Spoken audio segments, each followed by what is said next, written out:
Aleluia, igreja do Senhor. Vocês já acordaram, né, igreja? Amém. Esse negócio de vir no primeiro culto para ficar mais quietinho é fake, viu? Amém, aleluia. Glórias ao nome de Jesus. Eu quero saudar toda essa igreja, você que está nos assistindo, você que vai assistir esse culto depois, com a paz do Senhor Jesus Cristo, aquele que é o nosso Rei, o Deus que reina e vive para todos sempre. Eu imagino que muitos de nós aqui não estejam encarando dias fáceis no meio das ondas agitadas do mar dessa vida, é ou não é?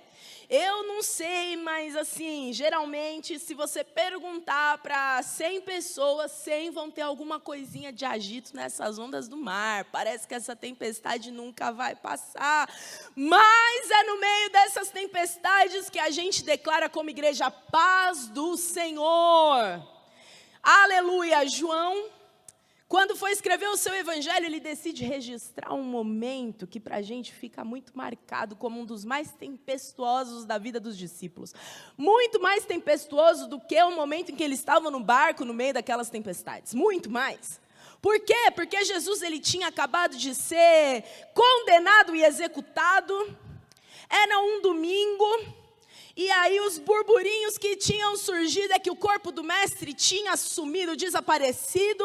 Maria diz que tinha visto Jesus ressurreto. E aqueles discípulos todos estavam com medo dos judeus, o que poderia acontecer com eles. O coração deles estava angustiado e eles estavam trancafiados dentro de uma sala cheio de incertezas e inseguranças, as tempestades do mar da vida. E de repente, é quem que entra, atravessa aquelas paredes e se coloca no meio dos discípulos e diz: paz seja convosco. Então a paz do Senhor não é só um jargão evangélico que a gente responde automaticamente.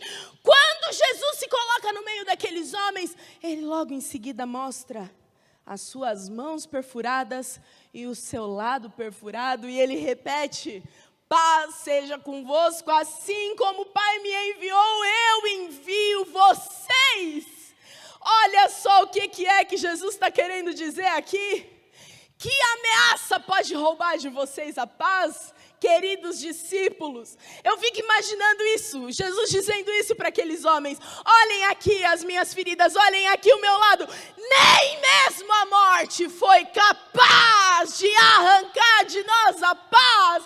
Então vão e não temam, porque quem nos envia é o Senhor. Paz seja convosco. E logo depois daquele momento, estavam reunidos novamente os discípulos, 120 aproximadamente, buscando o Senhor. Jesus já tinha subido aos céus. E o Espírito Santo é derramado sobre aqueles homens. O Espírito Santo é derramado sobre aquelas pessoas. E aí, de repente, o poder do Espírito Santo enche aquelas pessoas de tal maneira que Pedro se levanta com autoridade no meio deles e no meio da multidão de judeus e começa a falar sobre o evangelho de Jesus Cristo para aqueles homens. E aí, e o medo do Império Romano, e o medo da perseguição, e o medo da morte, e o medo da dor, e o medo do sofrimento simplesmente desaparecem. Paz seja convosco. Mas a gente viaja um pouquinho mais agora, no túnel do tempo. Vocês lembram disso? Coitado desse programa, acabou, né? Mas de volta ao túnel do tempo, a gente viaja um pouquinho mais. 60 anos depois desses primeiros acontecimentos, entre 90 e 98 depois de Cristo, a gente vai para uma ilha rochosa no meio do mar Egeu, chamada Ilha de Patmos.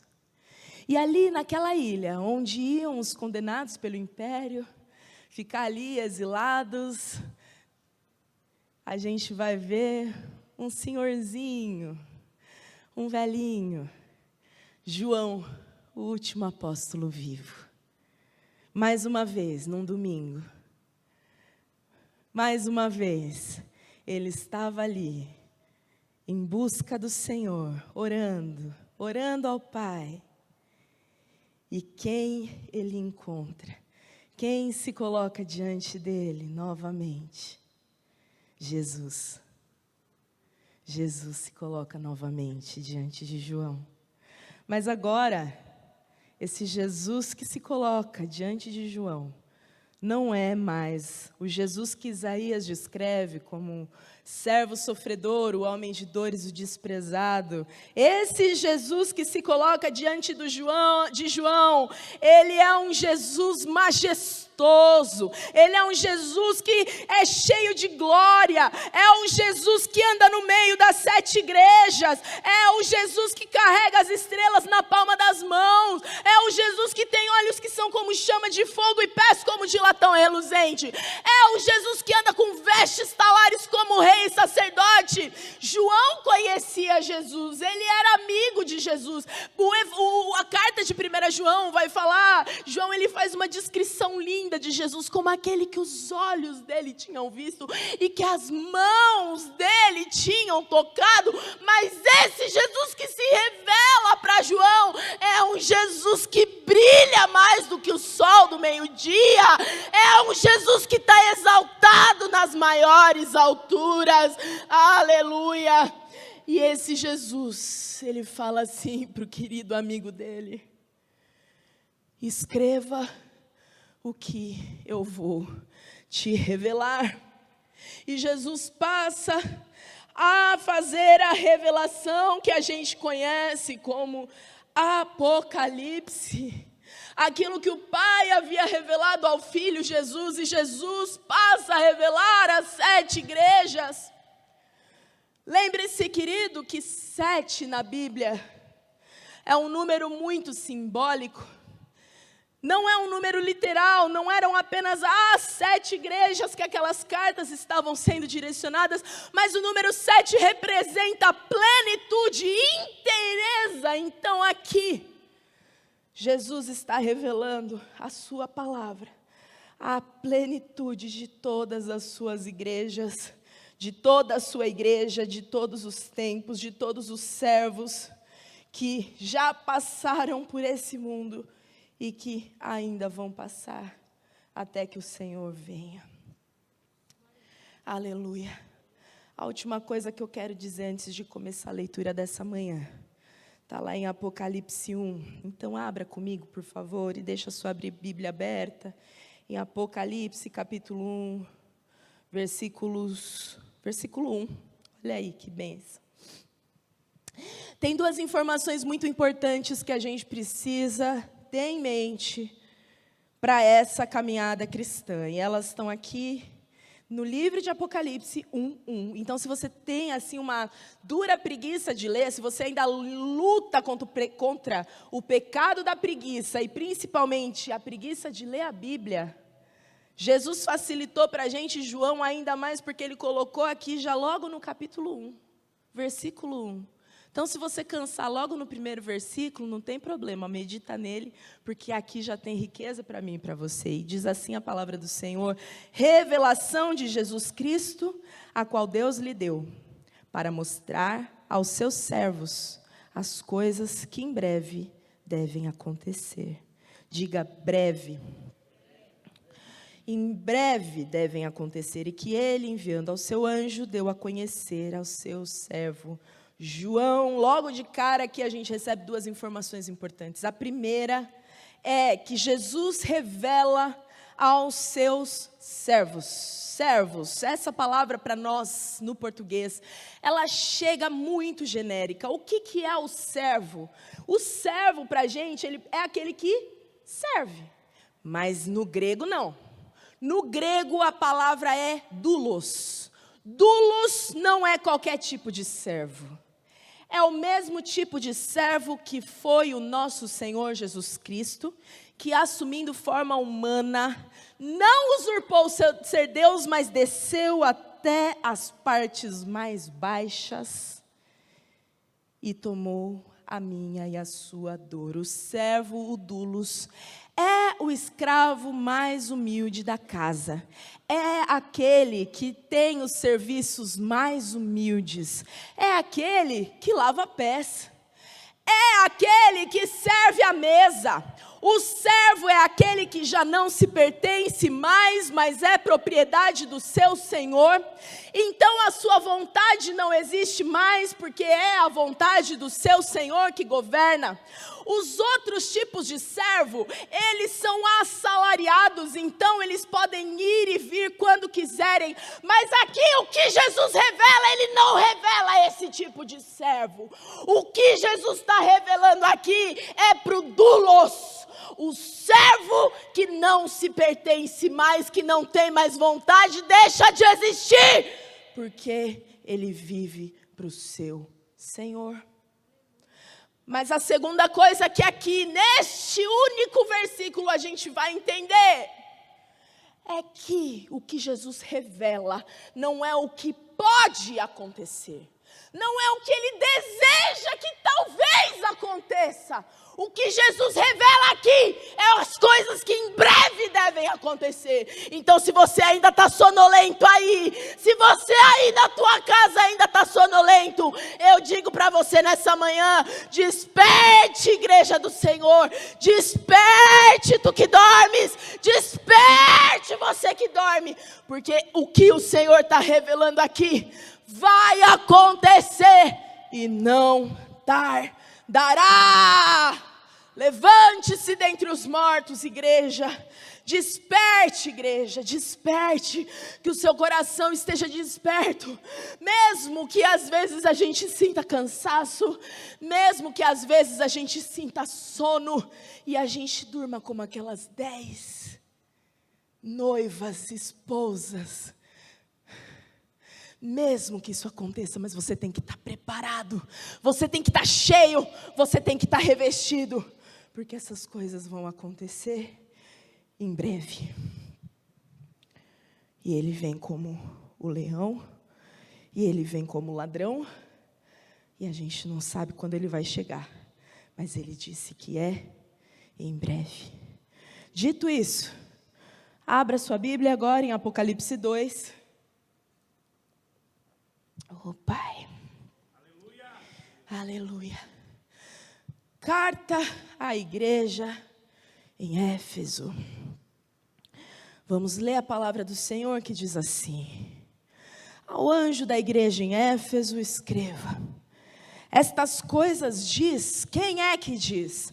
Aquele que conserva na mão direita as 7 estrelas e que anda no meio dos 7 candelabros de ouro. Conheço, marca aí se você está de caneta, conheço as obras que você realiza, tanto o seu esforço como a sua perseverança. Sei que você não pode suportar os maus e que pôs à prova os que se declaram apóstolos e não são. E descobriu que são mentirosos. Você tem perseverança e suportou provas por causa do meu nome sem esmorecer. Tenho, porém, contra você o seguinte: você abandonou o seu primeiro amor. Lembre-se, pois, de onde você caiu. Arrependa-se e volte à prática das primeiras obras. Se você não se arrepender, virei até você e tirarei o seu candelabro do lugar dele. Mas você tem a seu favor o fato de que odeia as obras dos nicolaítas, as quais eu também odeio, diz o Senhor. Quem tem ouvidos, ouça o que quem diz às igrejas? O Espírito diz às igrejas: ao vencedor darei o direito de se alimentar da árvore da vida que se encontra no paraíso de Deus. Aleluia. O que era, onde estava localizada a igreja de Éfeso? A gente fala muito sobre Éfeso, temos o relato dos primeiros cristãos de Éfeso em Atos 19. Paulo escreveu uma carta aos Efésios que a gente lê e que é uma das cartas assim mais importantes de Paulo para a igreja. Mas a cidade de Éfeso, ela era conhecida como feira das vaidades do mundo antigo. A cidade de Éfeso, ela abrigava o mais importante porto da Ásia Menor. Então, todo mundo que quisesse passar pela Ásia Menor, por cidades como Pérgamo, Tiatira, por cidades da Ásia Menor, tinha que passar pelo porto de Éfeso. Os cristãos que eram perseguidos, que estavam sendo perseguidos e que iam ser martirizados, comidos por leões em Roma, tinham que passar por Éfeso. Então, um dos primeiros pais da igreja rebatiza essa cidade como a porta dos mártires. Éfeso é conhecida também como a cidade do culto à deusa Diana. E o templo que foi construído nessa cidade para essa deusa é considerado uma das 7 maravilhas do mundo antigo.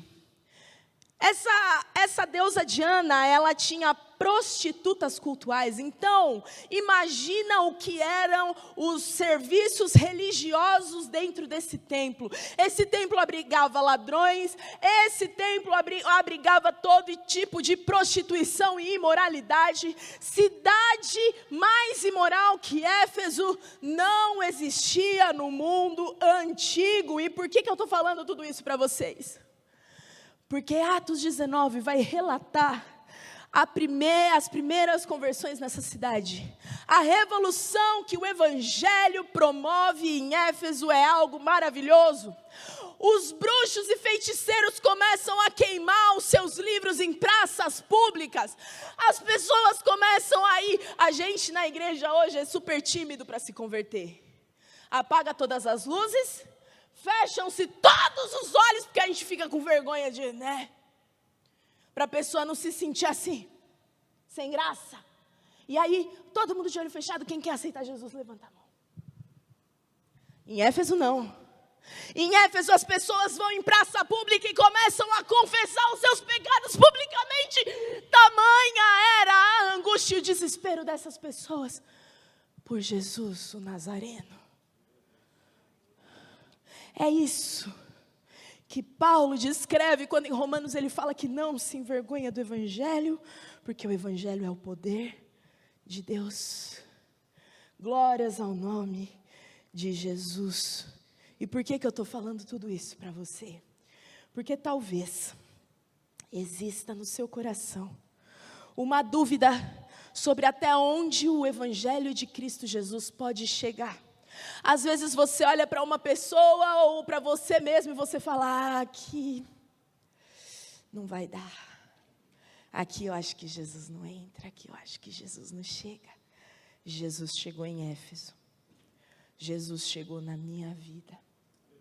E Jesus pode chegar em qualquer lugar, porque o Evangelho de Cristo não tem barreiras. Aleluia. Creia nisso, confie, descanse o seu coração nessas palavras. Mas aí, estamos aqui, nessa cidade que de imoral se torna o berço do Evangelho para a Ásia Menor. E João, ele quando escreve essa carta para essa cidade, ele coloca a descrição de Jesus aqui com 2 pontos muito importantes. O primeiro é que Jesus é aquele que conserva na mão direita as 7 estrelas. As 7 estrelas que são os 7 pastores, a plenitude do serviço para Cristo Jesus está na palma das mãos de Jesus, mas não é ele não segura com força. A palavra aqui no grego é kraten, que significa que Jesus segura com firmeza, mas não é só com firmeza. Aqui a maneira como a frase está disposta vai nos mostrar que Jesus segura as 7 estrelas na palma da mão, como a gente segura uma noz ou uma bolinha de gude, aqui na palma da mão. As 7 igrejas as 7 estrelas estão na palma das mãos do Senhor. É assim que o Senhor segura, sem nem fazer força. Vocês estão aí, gente? Eu achei que era para dar glória, né? Que às vezes a gente tem dúvida se Jesus está no controle mesmo, né? Não tem essa dúvida? Falei, eita, mas será que Jesus não está vendo? Não, não está. Eita, se Jesus estivesse vendo, está aqui, ó. Glórias a Jesus. Mas ele também é aquele que anda no meio dos 7 candelabros, é isso que a palavra de Jesus está dizendo. Em todo o seu esplendor e glória, Jesus está no meio da igreja, e é por isso que ele diz, conheço. Porque ele não está longe, lá no céu, distante. Eu fico imaginando, porque a minha cabeça é muito fértil. Quem me conhece sabe que a minha cabeça, assim, eu viajo na maionese. E então eu fico imaginando que enquanto a gente está aqui, enquanto a gente está louvando, enquanto a gente está adorando, dizimando, enquanto a gente está fazendo tudo que a gente está fazendo aqui, quem está passeando aqui, ó, no meio, aqui, ó, quem está aqui, ó.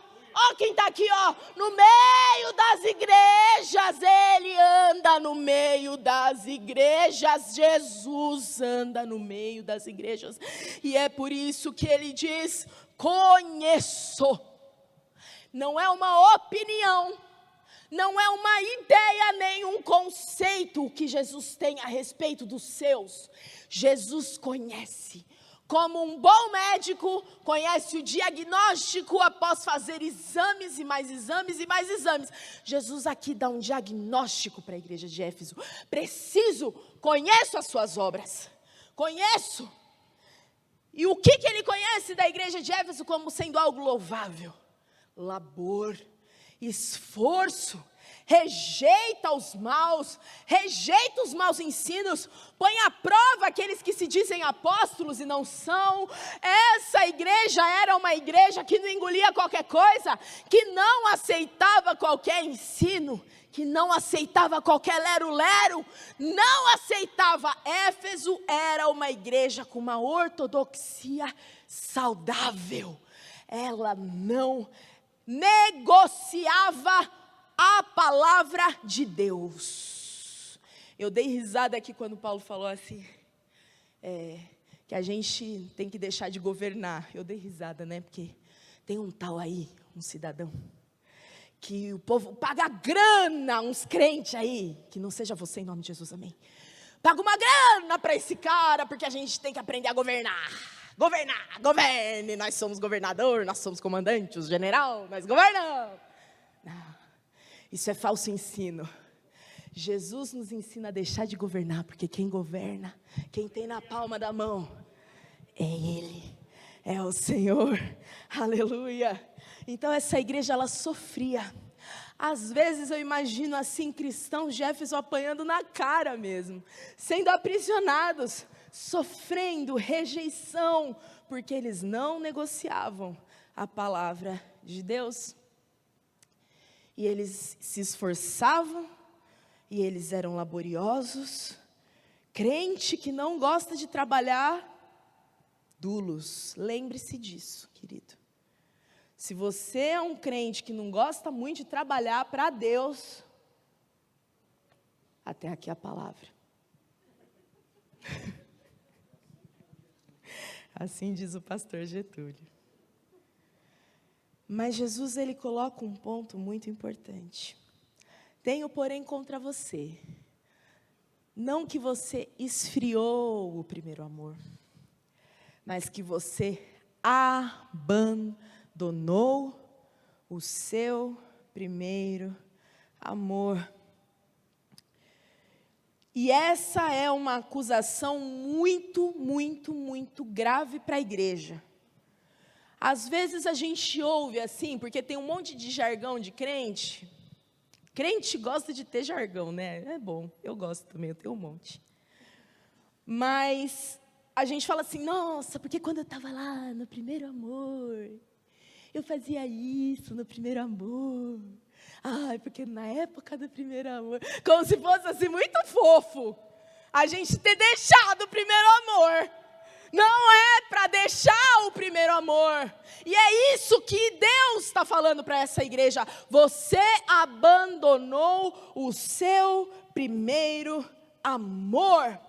E olha só que coisa, gente, porque muitos de nós, a gente aprende desde pequenininho, a conhecer as coisas, conhecer as escrituras, conhecer as canções. Você tem que saber o jeito de se comportar, você tem que saber a vontade de Deus, você tem que saber e saber e saber e saber, porque depois do iluminismo, depois de René Descartes, a gente pensa que tudo é, penso, logo existo.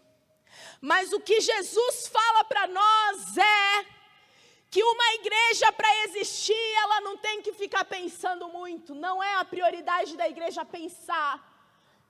Não que a igreja não tenha que pensar. Mas o que tem que vir em primeiro lugar é: amo, logo existo. Amo. Se você sabe muito de Bíblia, se você sabe muito de tudo, mas você abandona o amor, Coríntios vai falar que você não é nada. Porque ainda que eu fale a língua dos anjos e dos homens, se eu não tiver amor, eu serei como um sino que retine. Ainda que eu conheça toda a ciência, se eu não tiver amor, eu nada serei.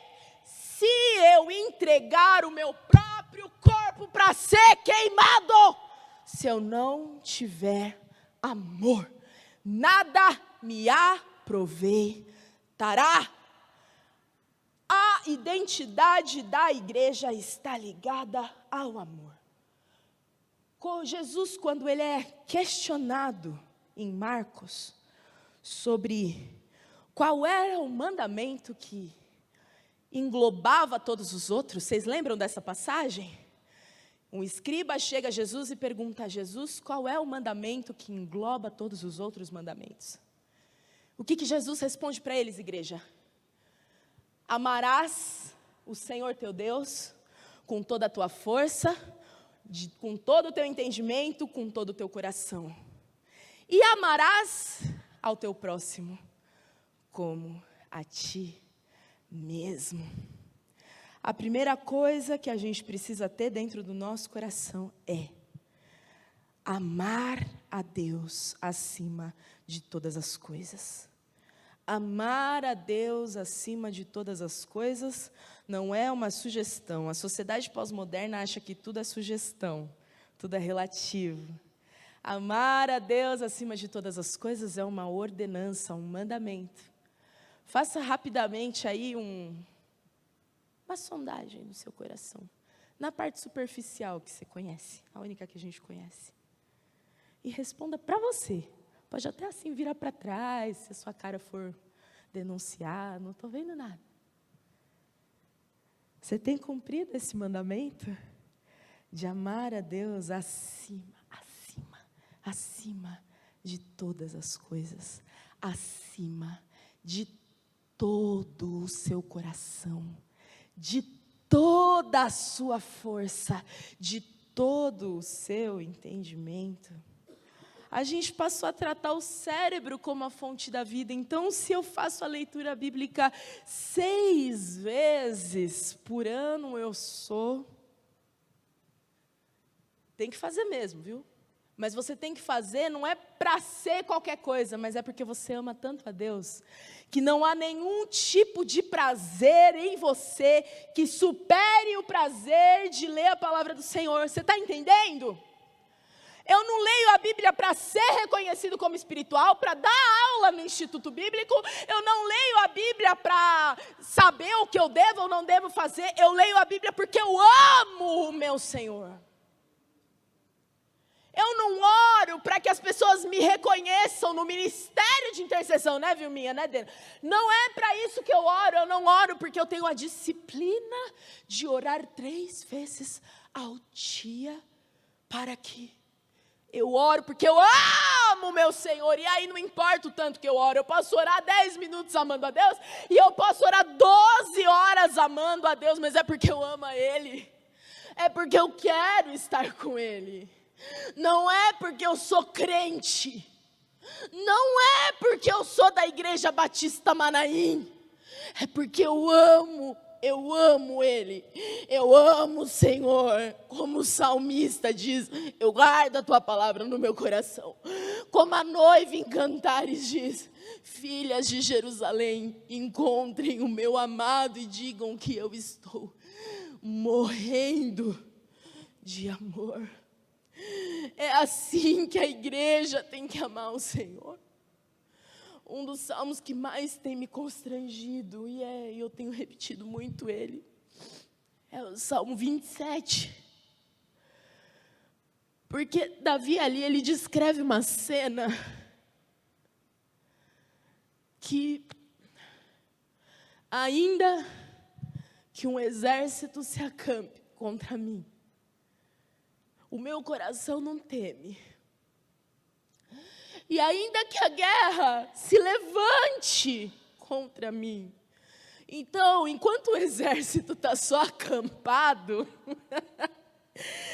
até que dá, para falar, porque pode ser que venha um trio dos Vingadores e acabou o exército e você está livre.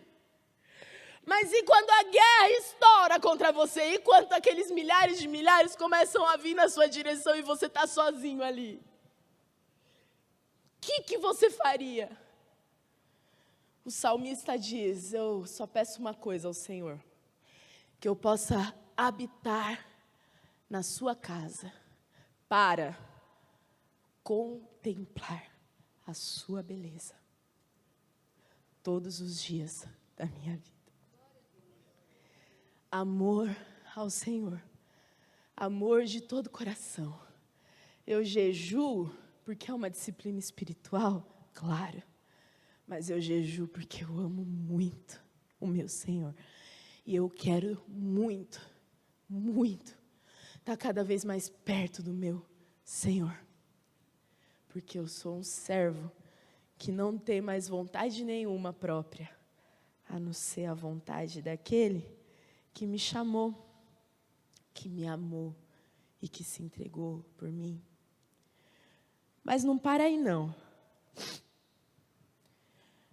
Uma igreja que abandona o seu amor por Deus é uma igreja que fatalmente vai abandonar também o seu amor pelo próximo. Por quê, queridos?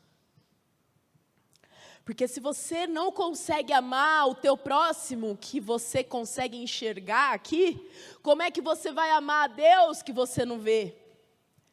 Uma igreja que abandona o seu amor a Deus por conta das suas muitas funções e atividades, porque acha que fazer é ser. Então eu estou em 5 ministérios diferentes, eu tenho programação todos os dias da minha semana e por isso eu não tenho tempo de estar com Deus, porque eu defendo nas redes sociais com unhas e dentes o moralismo bom do cristianismo, porque eu vivo em função de defesa, função de serviço, e eu abandono o meu amor a Deus, eu deixo de amar também os meus irmãos. Mas em João o Senhor fala que a igreja seria conhecida como? Como é que um discípulo de Jesus é conhecido, querido? Abre lá em João 13, 34 a 35, enquanto eu bebo um pouco d'água aqui. Glória a Deus. Vocês estão com uma cara de assustado, eu espero que vocês estejam entendendo, gostando. Amém? Volta depois de novo, pode voltar. E os irmãos que chegaram hoje já, misericórdia. Sejam bem-vindos, meus irmãos, viu?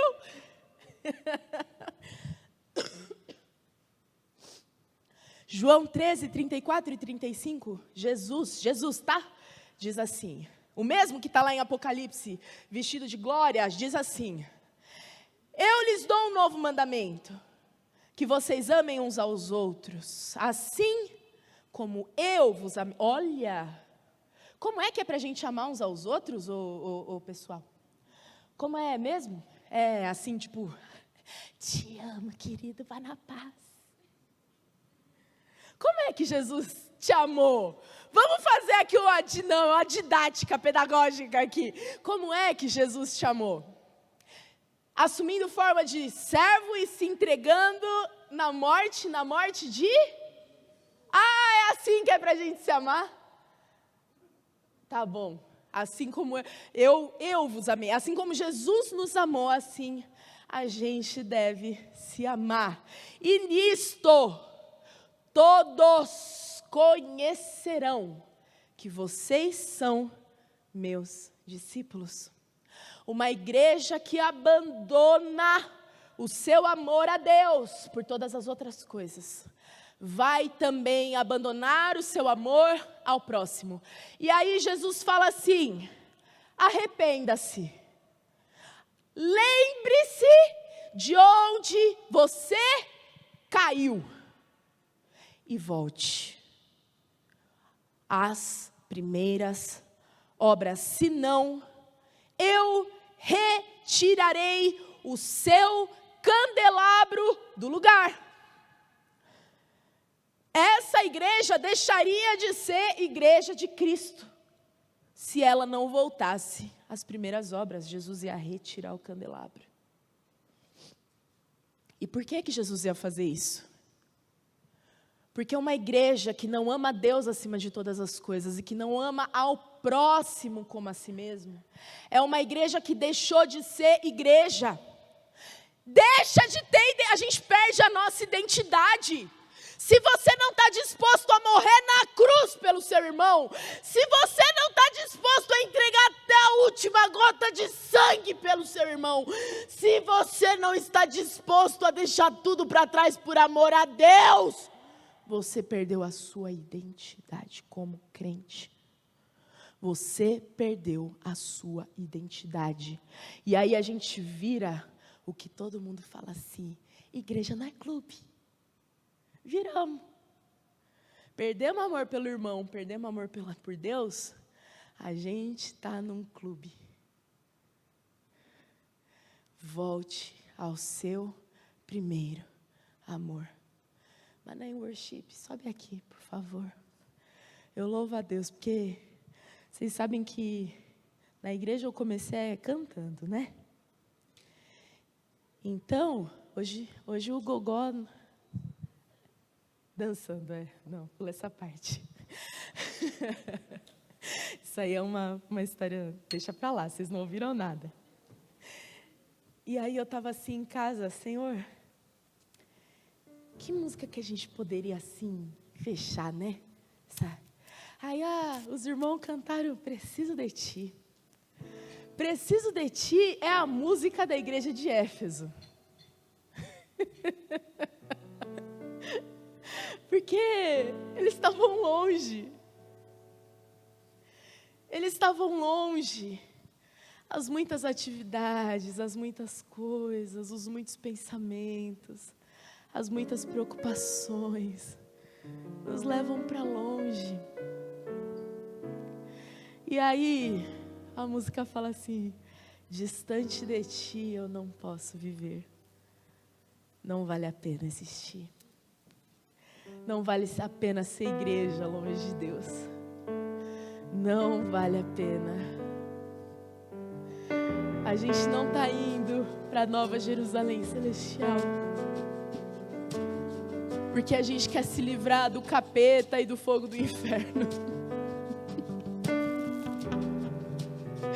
A gente está indo para Jerusalém encontrar com o nosso amado, porque a gente está enfermo de amor, porque a gente está cheio de saudade.